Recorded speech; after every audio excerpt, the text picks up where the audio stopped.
All right, there we go. Hello everyone, how's it going? Team here, and this is BxJS Weekly, episode 80, bringing you all the best JavaScript news in a podcast form.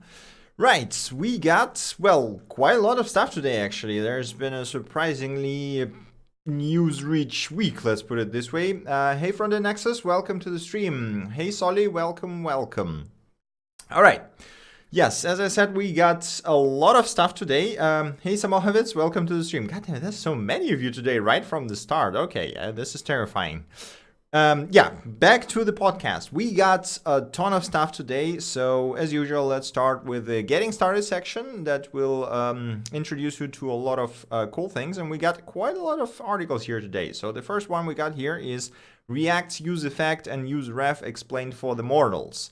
A really nice introduction to the useEffect and useRef, an explanation of the differences of them. So if you're just getting started with the React and still confused when to use useEffect and when to use useRef, then do check this one out. Also, it's a very interesting comparison because I typically saw people getting confused about the difference between useRef and useState rather than useEffect. But there you go. Next one we got here is understanding client-side routing by implementing a router in vanilla JavaScript. So if you're still confused as to how the client-side routers are working, then this article will guide you through building your own. And, I think the building and trying to figure out how exactly routing works is the best way, right? So you just build something and after that you understand exactly what happens. At least this is how my brain typically works. So there you go. Haven Boost, welcome to the stream.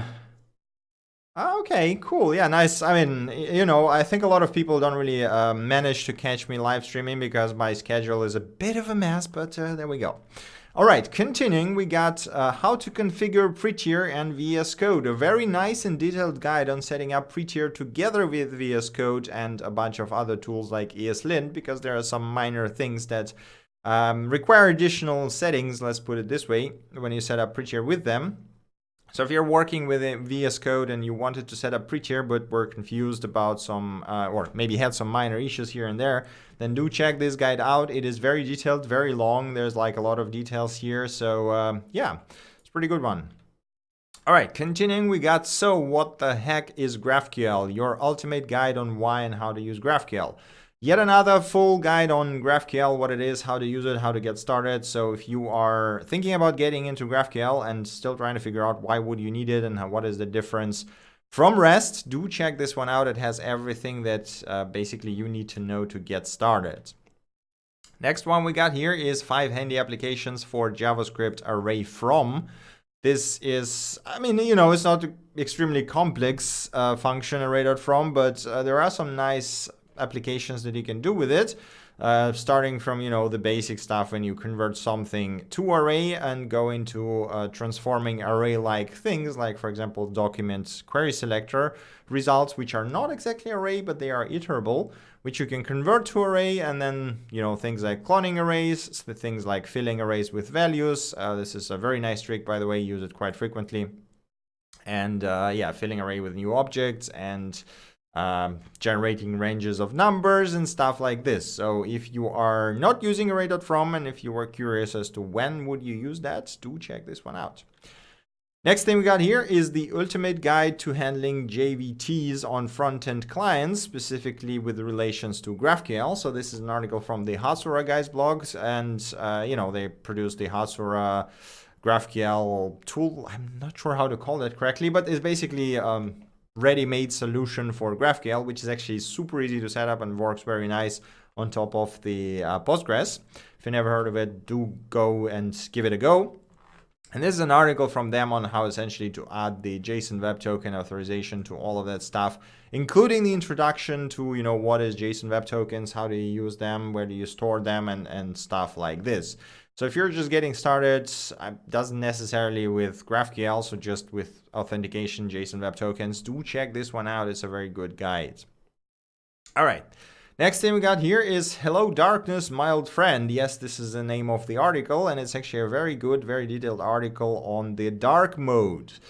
You could never imagine how freaking hard it is, apparently, to set up the dark mode and properly support it, because there is a lot of caveats and a lot of things that you should keep in mind when working with dark mode on the web. So this, of course, talks about the prefers color scheme media query along the other things. So if you are working on a website and you want to support dark mode, then this is definitely the article to read. Next thing we got here is understanding array methods by implementing them, all of them. So this is a pretty cool article. Again, I'm a huge fan of understanding stuff through building it. I think this was also how I learned how the map and reduce worked initially. It basically walks you through how all of the array methods work and how to implement them yourself, basically using for loops in majority of time, obviously. So if you are still confused about array methods and want to learn them in depth, do check this one out. You don't know the power of dark side, heavy metal breathing, heavy mechanical. I was like, heavy metal breathing? That's a new thing. No, heavy mechanical breathing. Yeah, I mean, I like power of the dark side. As you can note here, my Twitch is already in dark mode, and majority of stuff I use, I also switch into the dark mode because it's just easier for eyes, and I'm, blind enough as I am. So yeah, that's quite convenient. All right, next thing we got here is bridging. Let's try again. Bridging the gap between React's useState, useReducer, and Redux. This is sort of a nice and gentle introduction that leads you from just using useState to manage state, going to the useReducer, which is a bit more complex, and showing how do you switch to Redux and why do you still need Redux, even though we have this super nice useReducer and we have the context for managing the global state.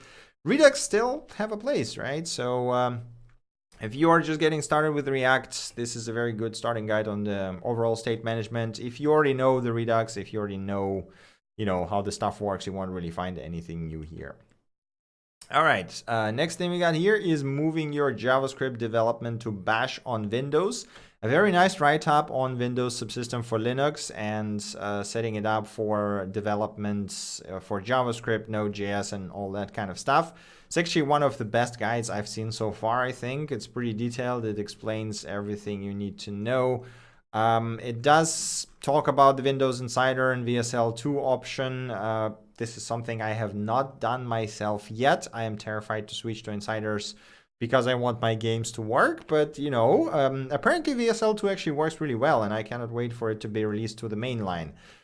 If there was a way to install VSL2 on my system without going complete Insiders, I would go for that immediately. But yeah, as is, VSL1 works okay. There are some caveats, but overall, Windows has become a pretty nice development platform, and this article basically walks you through all that you need to do to set up the Bash on Windows or Windows Subsystem for Linux on your machine.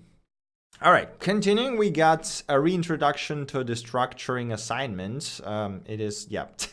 I still remember when I was reading it Destructing and someone in the chat was like, it's actually Destructuring. I was like, God damn it.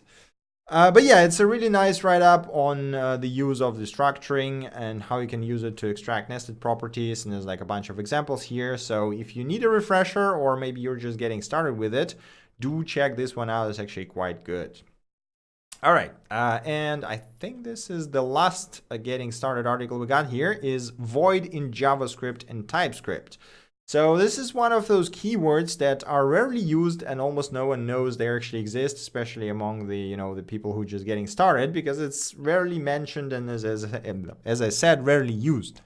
So this describes what is the void keyword in JavaScript, what it does, why it exists, and when can you use it. I personally don't think I've used it in the last couple of years in any cases, but there are some cases where it might be useful, and this article basically outlines what can you do with it. So if you are unfamiliar with it, do recommend reading through this. It's not very long. All right, this is it for the getting started section. Now we're getting to the articles and news. The first article we got here today, it's titled, "It's not wrong that facepalm emoji length is 7, but it's better that facepalm emoji length is 17 and rather useless that length of emoji facepalm is 5. So this is a very deep dive into the calculation of length of the emoji symbols, not specifically facepalm, and not even just emojis actually at the end. The article talks The article itself actually talks about the other Unicode symbols and how they are encoded, which is actually crazy. So when you look at the Unicode format, UTF format specifically, and the components of a facepalm emoji is just insane, because it has like 1, 2, 3, 4, 5, 6 components just for one, symbol that you as a person perceive as one thing. What I found cool is the way that, so the author outlines why exactly the emoji is length 7 in JavaScript, 17 in, I believe this is Swift, and then 5 in Python. No, wait, 17, I think it was what? It was Rust or something? Yes, it was Rust. And outlines the why the Swift, the Apple's language, have the best approach, which I actually personally agree, because it looks really convenient. So you can, by default, you get the count as in the perceived count, and then you have a specific sub-operators that you can call for Unicode scalars counts, UTF-16, UTF-8, and so on and so forth. So obviously in different encodings, you would have different byte length, right? Which is something you never really think about when working with strings. So the whole article is just fascinating read about the UTF encoding and the string length. There's also a very crazy table at the very end that compares the difference in encoding for different languages when you use different UTF formats, which is just crazy. Like if you take Russian and you take, UTF-8 and UTF-16, there's like 80% difference, which is just mind-blowing. So yeah, apparently encoding strings is very damn hard. If the topic sounds interesting, do check this article out. It's really fascinating read, and there's a lot of very cool information about more complex UTF encodings. Let me have a quick look at the chat. Hey Bako, welcome to the stream. New Coder 101, what it takes to learn JavaScript. Mostly patience. I mean, just as learning anything else, you just sit down and do things until they start working. So yeah, it's just about repeatedly doing stuff over and over again until it clicks and you understand how it works. I don't think it's extremely hard or anything. Obviously, your mileage may vary, since everyone has a brain wired slightly differently. But you don't have to know. You don't have to have computer science education. You don't have to know mathematics really good to learn it. You can just sit there and build a very basic CRUD up without doing any of that. So in my opinion, it all comes down to the effort and patience. Superhero.js, what is that? Oh yeah, that's a really good collection. I remember having this, seeing this at some point. I even think we had a link at it in BxJS earlier, before, like a year or 2 years ago. That's a pretty good collection, actually, yeah. So there you go, New Coder 101. Thanks to Bakao. Have a look at the superherojs.com. It's actually a really good collection of links to getting started. But okay, continuing, we got recursive directory removal in Node.js. Another fascinating write-up on the specifically recursive directory removal that's I already talked, I think, last podcast, that landed in Node.js 12.10. And this is, the long-standing feature that's been implemented. People asked for it for ages, and there's been like remref or MD or whatever that's all basically did it. And there's a write-up as to why this feature is actually implemented as a JavaScript thing, not C thing, right? Because the Node.js is sort of the interface to libuv, and libuv is a C library, so you can actually implement a lot of things in C, and they're going to be faster majority of time. Now, the FS API, as the author here mentions, is just bindings for libuv majority of time, and then you got like FS or MDR, so this is actually calls the libuv C API that do the dir removal for you. So the author was like, okay, I'm just going to do the libuv implementation that removes the folder recursively. And it worked, right? So there's nothing, it's not extremely complex algorithm. But then he benchmarked it against the remref, which is the client-side JavaScript implementation of exactly the same thing, but as a user-led library, right? And remref was a lot faster when n, as in the number of directories that need to be traversed, as the number of directories grown, the client-side implementation was actually a lot faster. The reason for that is super simple, because the way that the author here implemented the algorithm in C was not parallelized, right? So he actually iterated through directories and then removed them one by one. While rimref took advantage of the asynchronous nature of Node.js and could actually schedule some of the things to be executed in parallel, which is, again, I/O in Node is multi-threaded, so this is going to be a lot more efficient. And essentially, this is why in the end the whole thing was implemented in JavaScript instead of C, which is quite fascinating, to be honest, but really cool. So if you're curious, do read through the article. There's a bit more technical details. It is very interesting insight into how sometimes writing it in JavaScript can actually be faster than writing it in C. Obviously, you could spend time and write it in C to make it more efficient, make it parallel, make it threaded, but it's a lot more effort, right? When you can do exactly the same thing using the Node.js FS modules, and it will be just as fast, it's kind of fascinating that we're at this stage in Node.js lifecycle. But yeah, there you go. All right, next thing we got here is Metronomes in JavaScript. Another fascinating write-up on, well, creating a metronome in JavaScript. So, your first thought will be, well, don't you just use like set interval or set timeout, right? But no, that doesn't really work, because set interval doesn't actually guarantee that your function will be executed at a specific time. So when you say set interval 500 milliseconds or a second, it says that interval will be executed sometime after that 1 second, right? So it can be 1 second and 1 millisecond, or 1 second and 5 milliseconds, depending on how the main thread is loaded, right? So if you have something that is very heavy and blocking, your set timeouts and interval will start floating quite a bit. And when you're building metronome, you don't actually want that, right? Because what that means is your set interval, your interval will increase, and the beat will go away further and further away from the desired 0.5 milliseconds, for example, right? 0.5 second.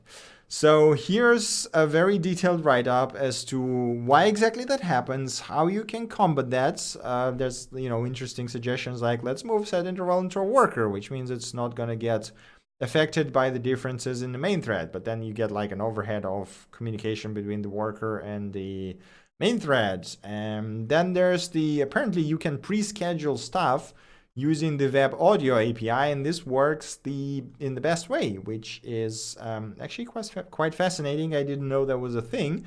And yes, you can actually build a metronome in JavaScript, and yes, it will execute exactly in 0.5 seconds with this web audio API approach.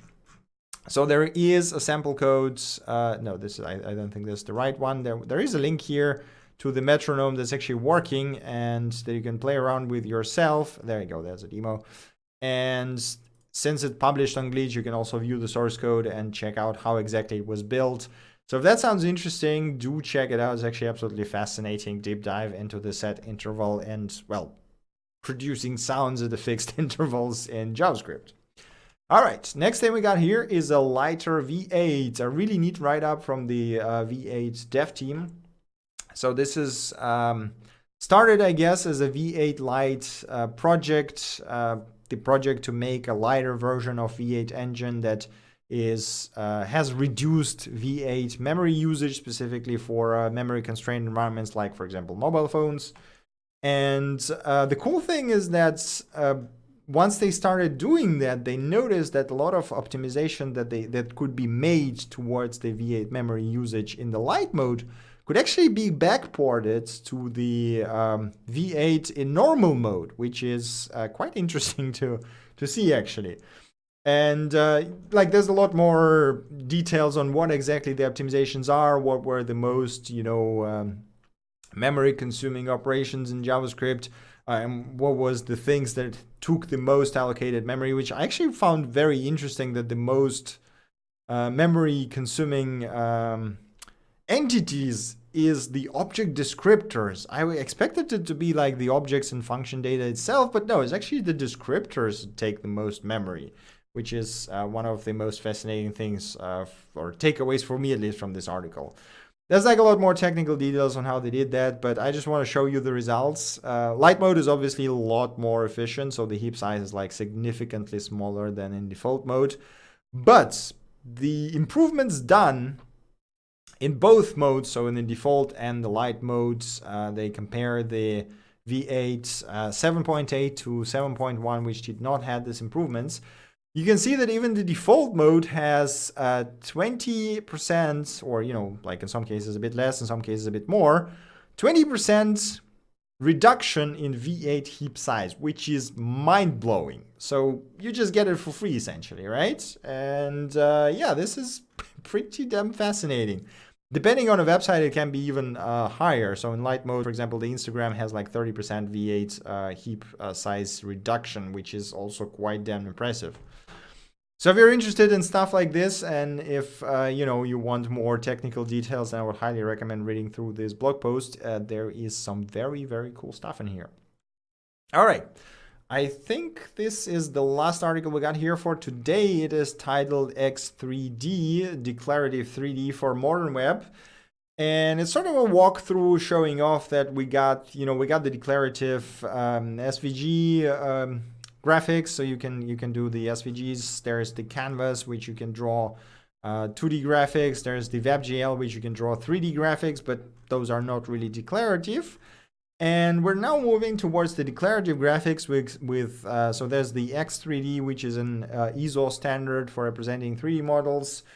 And apparently there are two implementations that are recognized by Web3D Consortium. One is X3D DOM. Wait, X3 DOM, I think is, damn it, that is hard to pronounce. And X_ITES, I'm not sure how to read that. And basically they aim to allow you to write 3D models and 3D scenes in the browser in a declarative way. So, you can just describe your X3D scene and then go and say, okay, so we got this viewpoint, we got this shape, and it looks fascinating, actually. So there's obviously, there's a bit more information in the article itself, outlining how it works and how you would use that.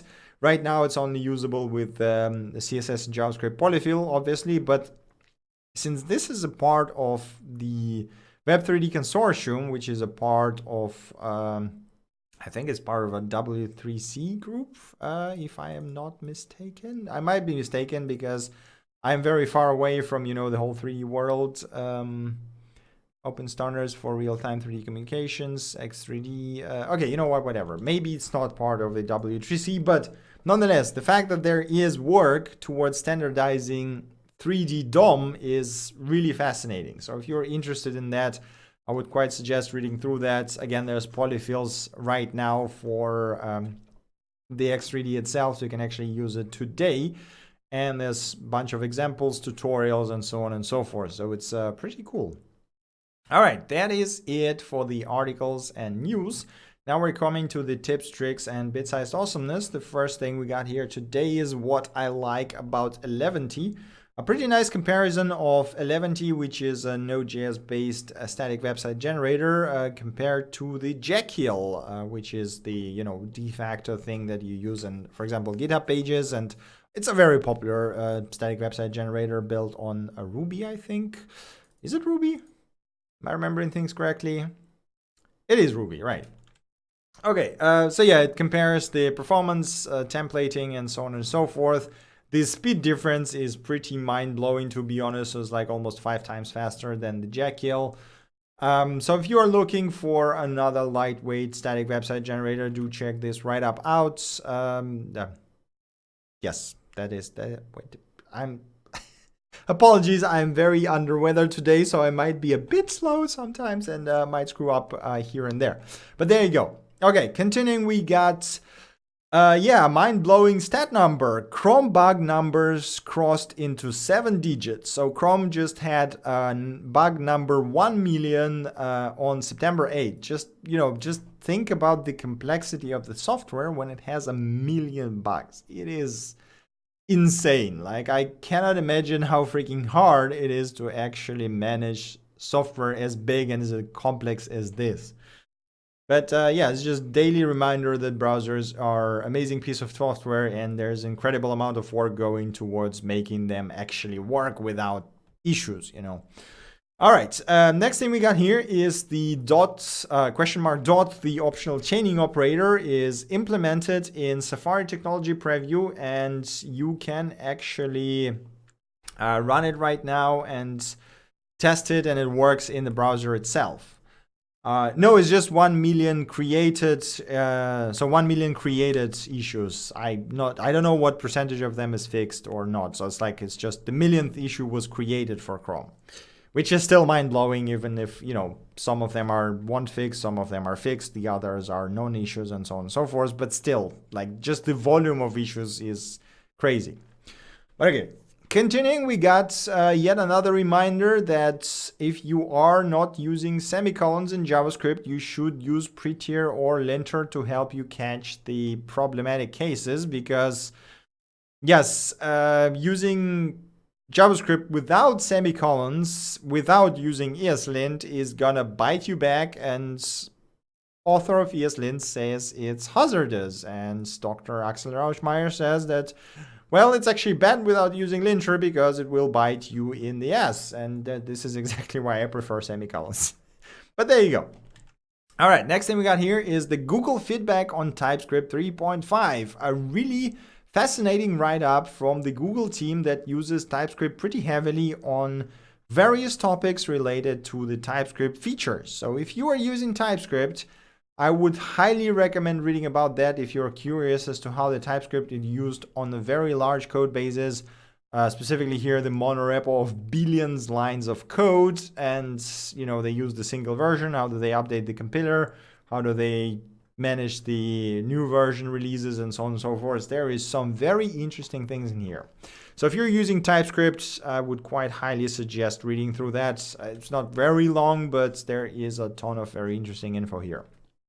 All right, next thing we got here is can I use an MDN compatibility data collaboration? So Microsoft Developer Network will now include data from Can I Use directly into the articles, which is absolutely awesome. So you no longer have to go to 2 different websites to check out the compatibility in a nice format. I mean, MDN has, I think they still have the the compatibility tables, but they are not as illustrative. Did I said Microsoft? Oh no. Okay, yes, it is Mozilla Developer Network, not Microsoft. If I said Microsoft, then that's my bad. I was wrong. But nonetheless, so the thing is that even though MDN had the compatibility tables, they were not as nice and as illustrative as Can I Use matrices. So it's quite nice to see this collaboration.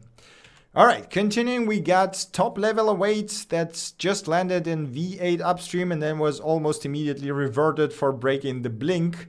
But the cool news is that it actually is implemented and finished, and I'm hoping we're gonna see it in the dev version of Chrome soon-ish once they resolve the blink breakage.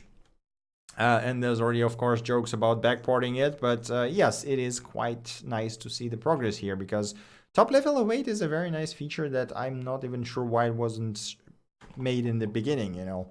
But there we go. All right, next thing we got here is the announcement that workers are now officially stable feature in Node.js. So if you're using Node 12, you can be safe and use them, without worrying about anything. They're now considered stable. This is great news. I mean, I've been using them for quite some time and they work just fine. All right. Next thing we got here is the announcement that the GitHub Package Registry will now proxy NPM. So you can actually now point your registry towards your package github.com/username, whatever that is, your group or your personal username. And when you're pulling your user packages, it will work as a GitHub, so it will pull them from GitHub. And when you pull global packages like Express or Babel Core, they will be actually pulled from NPM, which is pretty great news, to be honest. Especially looking at the lately, the news about NPM, that's the whole situation with it that happened in the past half a year, I guess. It's great news that GitHub is effectively could effectively replace NPM at this stage, which is pretty great. There we go. All right, the next thing we got here is the Sequelize ORM NPM library found vulnerable to SQL injection attacks. This is just a PSA, so if you're using Sequelize, be sure to read this article. I mean, it's not very long, but it does outline how you can basically do SQL injection with it and what you can do to prevent that. So yeah, there we go. All right, this is it for the tips, tricks. Now we're coming to the releases. We got only 2 of them this time around. It is the R suite version 4, the React suite. It's a pretty nice suite of React components. They've added a bunch of new components, including placeholder, let me try that again. Placeholder, list, calendar, avatar, and a badge. There's also a bunch of other feature changes for the existing components, as well as some improvements and a breaking change to the Whisper components. If you never used it, it's a pretty nice suite of components that has quite a lot of, well, out of the box essentially components with a bunch of features. Like there's a ton of them. Probably all you would ever need if you build something in React. All right, and the next release we got here is Emmer version 4.0 with a very interesting breaking change. So the development mode now freezes or returns all the values deeply frozen. So you will no longer be able to mutate them at all. I know that this was, I mean, typically when you use Emmer, which is the immutable state library, you wouldn't want to mutate the values at all, right? But now they're deeply frozen, so you literally can't, and you will get error thrown when you actually try to do that, which is, I guess, probably something that should have been done from the very start, but apparently it fixes quite a lot of bugs just by doing that, which is pretty interesting. So if you're using Emmer, do check it out. Okay, that is it for releases. There's been 2 of them. Now we got a ton of libraries. We actually got a ton of them here today. The first one being queue-microtask. So we talked about this API, and this is a shim for it for modern engines that you can start using immediately. So if you're curious, do check it out. Next thing we got here is stellarium-web, open source planetarium running in your browser. So there's the source code and there's a live version, which is not working because I blocked my JavaScript, that literally detects your geolocation. It then shows you the starry sky and then shows you the you can get constellations, you can get constellation art. And then if you click on anything, you get extended information about what it is. It is actually a really cool tool. So if you like stargazing, or maybe you want to stargaze with your kids or your friends, then this actually is a really neat tool. And it also works on mobile, by the way. So yeah, and there is a source code if you want to see how exactly it was built. All right, next thing we got here is Dracula with Q in the middle. GraphQL client for minimalistic React apps. So this is basically a very tiny GraphQL client that works with hooks, and it's actually look quite nicely. So you basically define a client, you pass it with a Dracula provider, and then you just use query with your GraphQL query to get the data, loading state, and error if there is any. Very straightforward, very simple. Maybe exactly what you was looking for. So if that sounds interesting, do check it out. Next thing we got here is Mikado, web's smartest virtual DOM templating engine. No idea what that means, but it is yet another virtual DOM implementation that is super lightweight. Outstanding performance claim is still to be backed, basically, because while it has the benchmark here, the only entry in the benchmark is the Mikado itself with no comparison to other VDOM engines, which is a bit weird. So, you have to back your claims, but there you go. So if you are interested in yet another VDOM implementation, do check it out. Is there actually more benchmarks over here? So this is key, which frameworks? Oh yeah, okay. So there's a link to the benchmark with all frameworks here, including Mikado. Yes, no, I don't see Mikado here. Miso, Mithra. No, it is Mikado here. Okay, yeah. So you actually there is actually a benchmark that backs the claim of the fastest. So if you're interested, do check it out. I guess they just the author for some reason did not include it into the README itself. But okay. Next thing we got here is JS Fire, a JavaScript clone of Google Python Fire. Before that I never heard about it, but apparently it's a Python Fire is the library for automatically generating command line interfaces from objects. In Python Fire case from Python objects, and JS Fire basically does the same using the JavaScript objects. So the idea is that you define an object that has methods with the parameters, and then you just call fire upon it, and it converts those functions with parameters into the command line calls, essentially, right? Which seems quite handy in some cases. So, if you don't want to spend time creating your own command line library with something like Yarks, then this might be a very nice and fast way of doing that. Yeah, it is very interesting. Like, I never heard about the Python Fire, but the idea is actually pretty cool for something really fast and dirty, I guess, because, you don't really get anything like auto-suggest, or you do get help, but, you don't get any fancy features, let's put it this way, but it is a very nice way of doing it in a quick manner.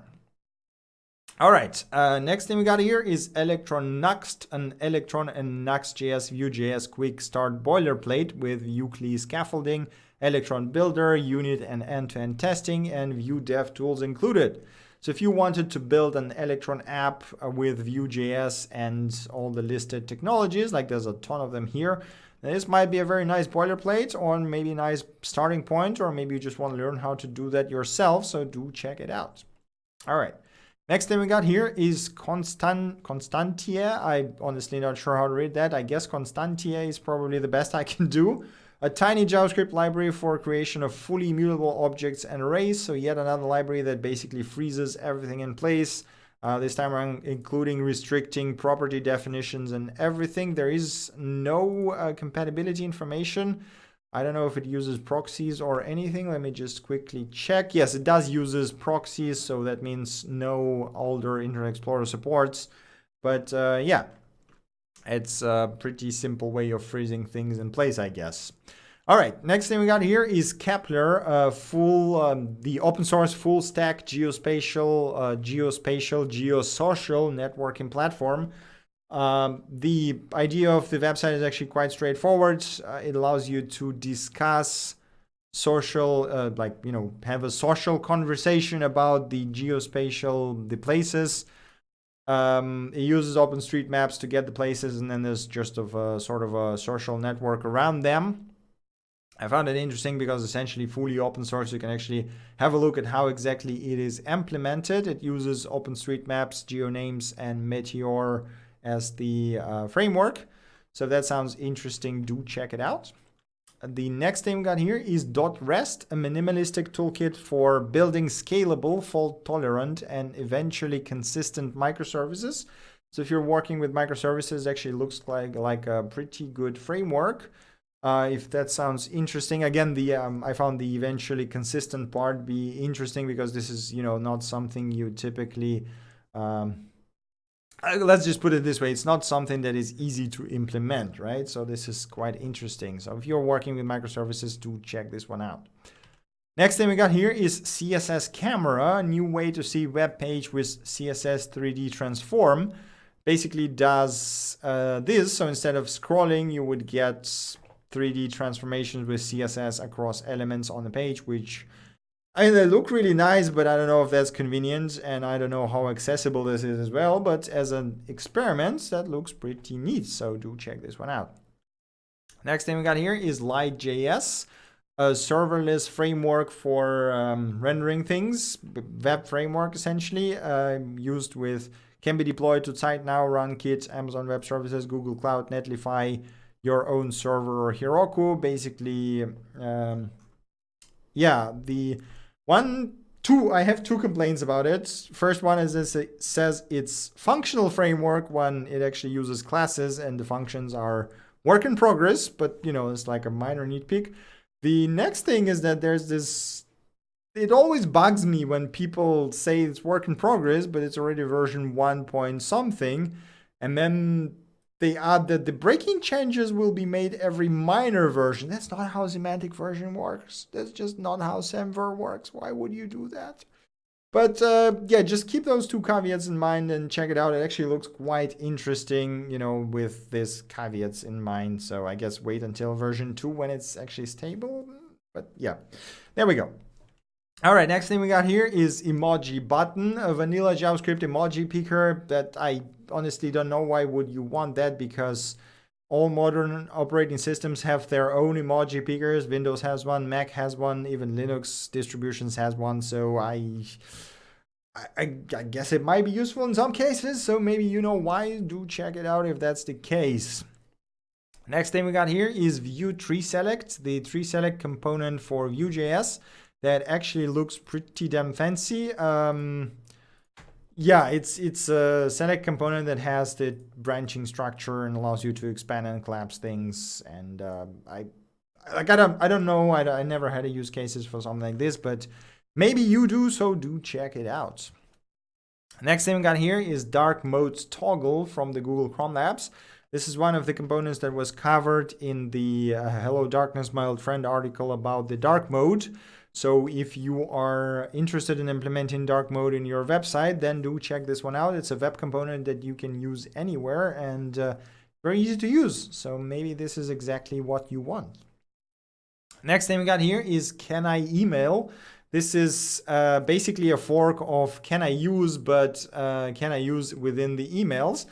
Apparently, the state of email client support is abysmal and terrible, and I hope I never have to mark up anything for them, because, yeah, that's just really bad.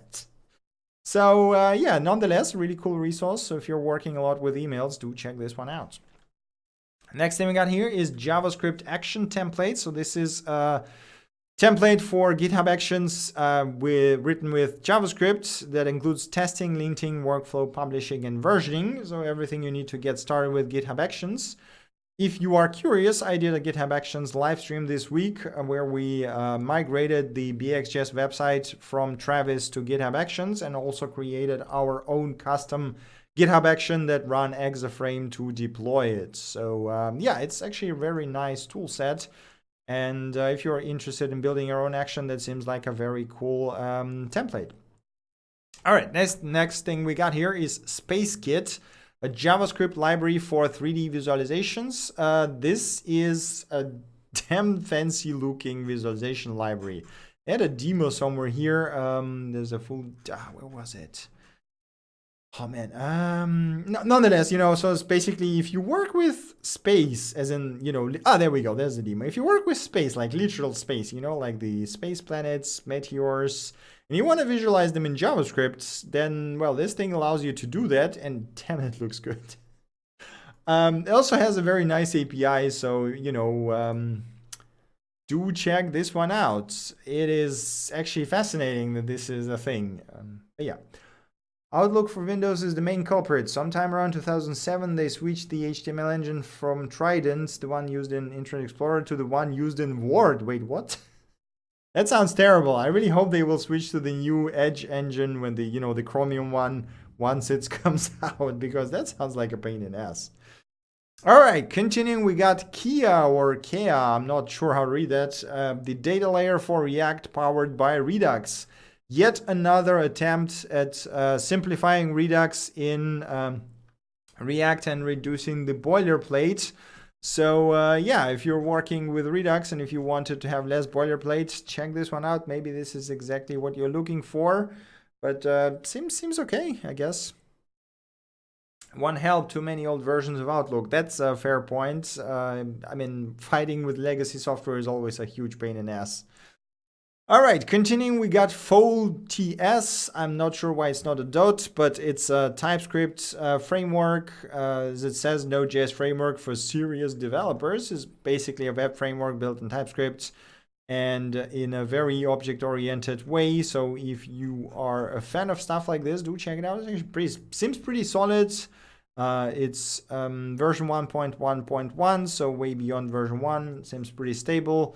Very enterprisey, very object-oriented, but maybe this is exactly how you like it. And the last thing we got here for today is Synvox API, a simple data loading for React.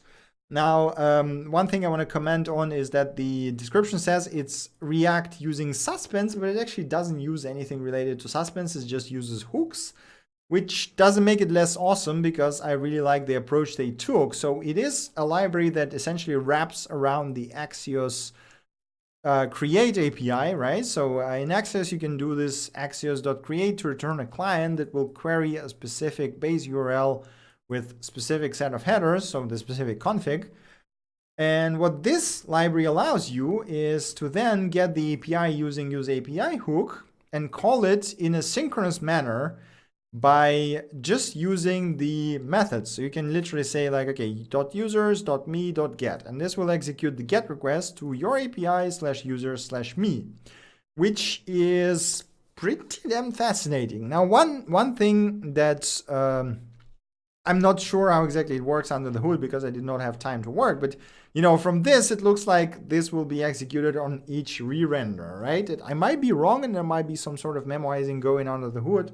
Maybe some use memo and stuff like this, but this might be some performance implications here if it's not implemented with the refreshing of React in mind. But the API itself really nice, like they look pretty cool. So if that looks interesting, do check it out. Again, keep in mind that this is bound to Axios because of the client creation. So you will have to use Axios together with it. But this is a really neat idea. I quite like it. All right, this is it for the libraries and demos. Let me have a quick look at the chat.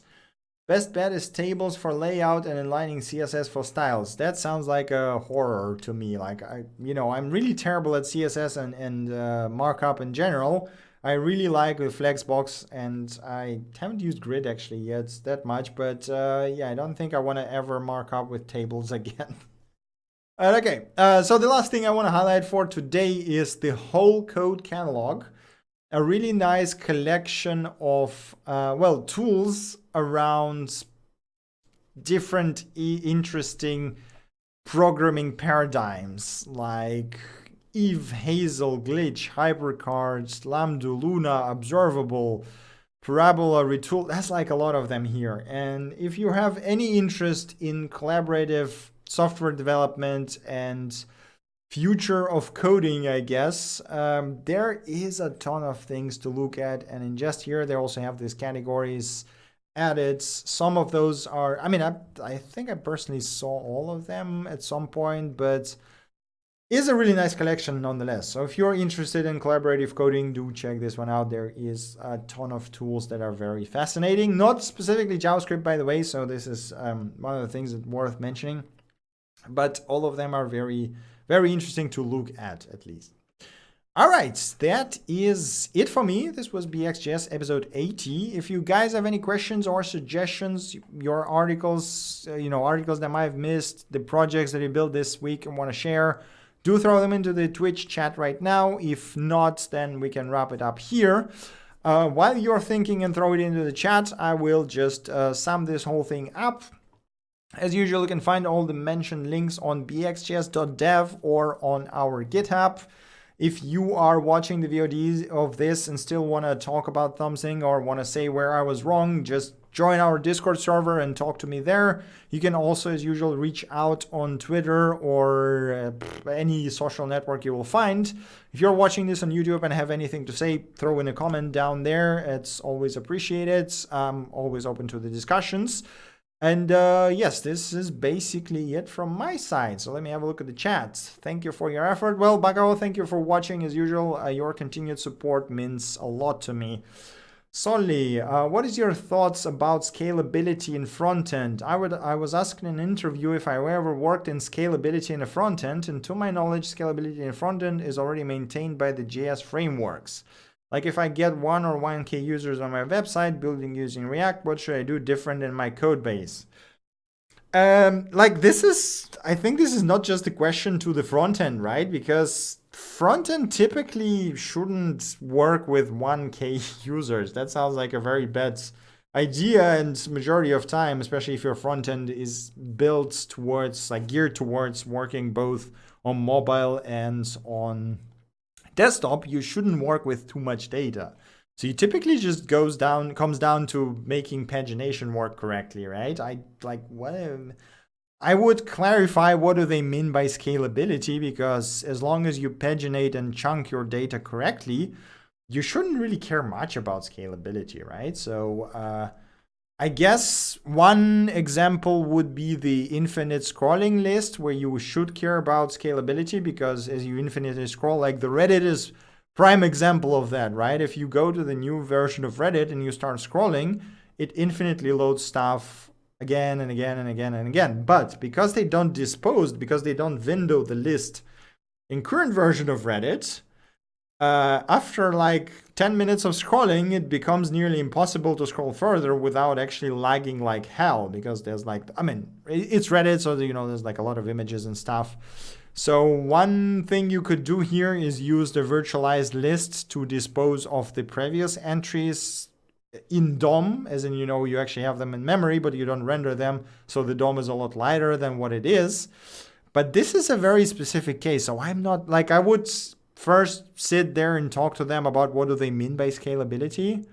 Because again, in my opinion, as long as you just paginate stuff and chunk the data, you should have just asked them, like, what do you mean by that? Because this is a very vague question, and I'm not honestly sure how to answer that. So it seems like you were correct, and I guess you should have just asked more questions to the interviewer to figure out what exactly does he want to hear from you. So it's like, yeah, pagination, this basically solves everything you want to know. But yeah, this is my 2 cents on that. All right, guys, any more questions or suggestions or things? By the way, before we wrap this up, I want to say that it's one point I want to do the ask me anything about JavaScript.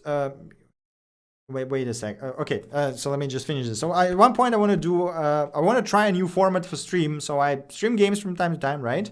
But I think it might be interesting to combine games and software development. And the idea is that I will be streaming a game, I will be playing it, and anyone will be able to watch my stream and just come in and ask questions about JavaScript, software development, startups, or, well, just about anything.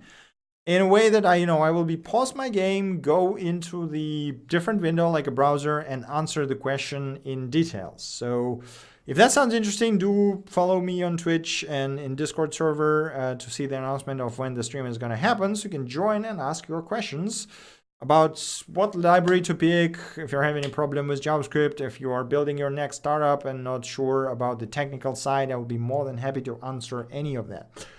Right. He wasn't technical and one was asking about scalability. That sound, I don't even know what to say here. It's like, then you could just come up with a million of bullshit words and he would probably be okay with that. I'm like, I honestly don't know what to answer to that. It's like, when you got non-technical people asking you technical questions, I was like, I mean, yeah, I guess I can. Pagination? Oh man, okay, yeah. Some interviews are not the best out there, but let's just put it this way. Okay, any other questions, suggestions, or other things you guys want to discuss? If not, then we can wrap this up here and go have awesome rest of the weekend and rest of the Saturday. I still have my Borderlands 3 waiting for me. Yeah, okay. Seems like no more questions or suggestions, so once again, thank you guys very much for watching. Thank you for your continued support. If you still have something to ask, feel free to join our Discord server. Yes, have an awesome rest of the weekend or rest of the week if you're watching the VOD of this. And I see you next time. Bye.